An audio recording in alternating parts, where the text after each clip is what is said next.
Voilà, Damien, c'est la première fois que tu présentes le film en Suisse. Nous te remercions beaucoup d'avoir réservé cette primeur au FFFH. Dans le film, Maria se fixe l'objectif de trouver la manière dont ils ont mesuré les dessins.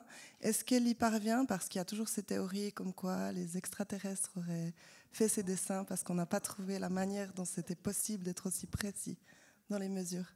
Oui, alors dans la vraie vie, elle a d'abord travaillé sur la partie astronomique avec Paul Kozok, parce que dans la vraie vie, il s'appelle Paul Kozok, l'archéologue, et pas Paul Darcourt, mais comme moi j'avais un acteur français, je l'ai rendu français. Il était américain à l'origine. Il est américain, ouais. Mais, et ensuite, plus tard dans sa vie, elle fait énormément de recherches sur les mathématiques. Elle essaie de comprendre l'unité de mesure qui aurait servi à la construction de ces figures. Elle n'a jamais vraiment trouvé l'unité de mesure. Et moi, je pense que moi, j'ai fait l'inverse dans le film, parce que pour moi, la recherche de l'unité de mesure, c'est encore un fonctionnement qui est totalement européen, et qui est son fonctionnement à elle. Et petit à petit, elle le lâche dans le film pour partir sur autre chose. Mais il n'y a pas vraiment de réponse. Et ça reste toujours très énigmatique encore, les figures de Nazca.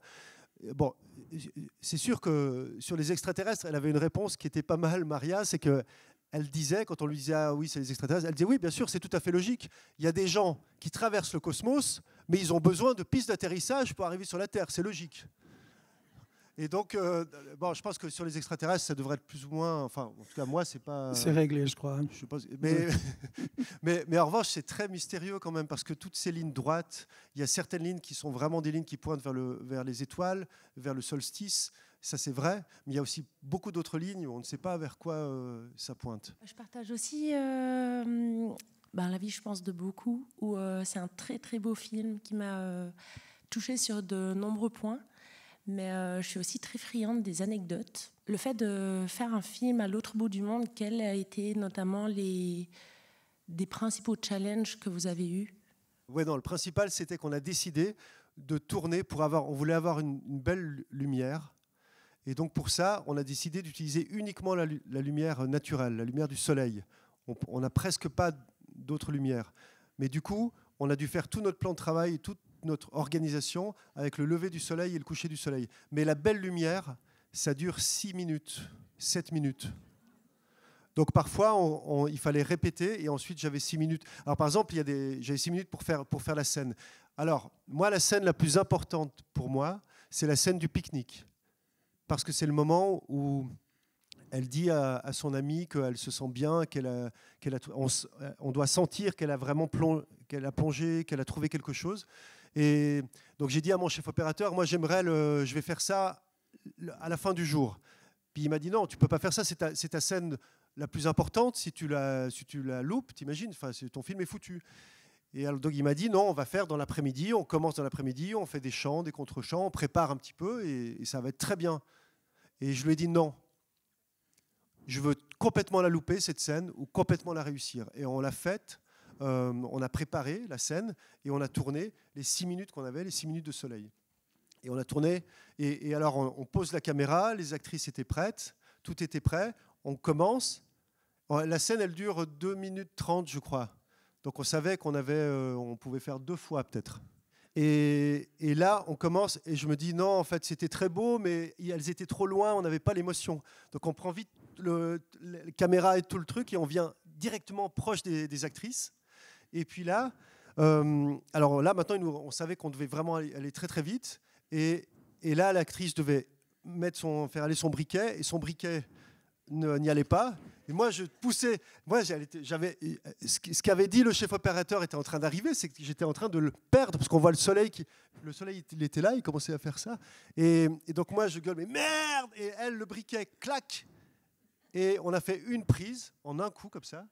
Et c'est la prise qui est dans le film. Qui est très belle. Mais je crois aussi que c'est pour ça qu'on peut ressentir des émotions quand on va au cinéma, que vous ressentez des émotions, parce qu'on prend des risques comme ça, parce que les actrices, elles savaient qu'elles pouvaient le faire qu'une fois. Le chef opérateur, il savait qu'il devait être parfait aussi avec son mouvement. Et là, tout le monde était complètement aligné, parce qu'on savait qu'on n'avait pas de filet. Et on ne peut pas faire ça à chaque fois, mais en tout cas, moi, j'étais très, très heureux de pouvoir faire cette scène, de risquer ça, mais de pouvoir faire cette scène comme elle est là. Et moi, je trouve que le visage de d'Evrim dans cette scène, quand elle regarde comme ça, qu'elle réfléchit, moi, c'est vraiment... moi, elle me touche en tous les cas. Mais alors, il y a une autre anecdote qui peut être assez marrante et moins sacrée comme ça, c'est que d'Evrim et Olivia, elles doivent boire du vin. Donc, elles avaient déjà fait une ou deux fois de plus loin quand elles buvaient du vin. Mais bien sûr, c'est pas du vin, c'était du jus de pomme. Jus de pomme, ouais. Enfin, l'actrice, elle a cru que c'était du jus de pomme, mais en fait, les Péruviens, ils n'étaient pas du tout comme nous, ils n'ont pas les mêmes codes, et ils avaient mis quelque chose qui était un peu alcoolisé. Et elle n'était pas du tout ivre, d'Evrim, mais je pense qu'elle avait juste un tout petit changement qui fait qu'elle s'est livrée dans cette scène, et elle regarde comme ça, elle parle, parce que parfois elle est plus dure. Là, elle parlait à Olivia, et je pense que c'est par exemple, ça c'est le hasard des tournages, où tout d'un coup, le fait qu'il y ait peut-être un tout petit peu d'alcool, quelque chose, ça a décollé. Très bien. Est-ce que vous avez fait sur le lieu de ces dessins, de ces lignes, ou est-ce que vous les avez redessinés? Est-ce que vous les avez fait en post-production? Comment vous avez fait pour avoir ces magnifiques plans énormes, mais juste magiques? Oui, alors les vraies figures de Nazca, c'est les vues d'avion à la fin. Et tout le reste du film, on a recréé les figures. On les a recréées parce que les figures de Nazca, on peut pas marcher dessus. C'est beaucoup, enfin, on peut pas, bien sûr. Elles sont protégées et elles sont très fragiles.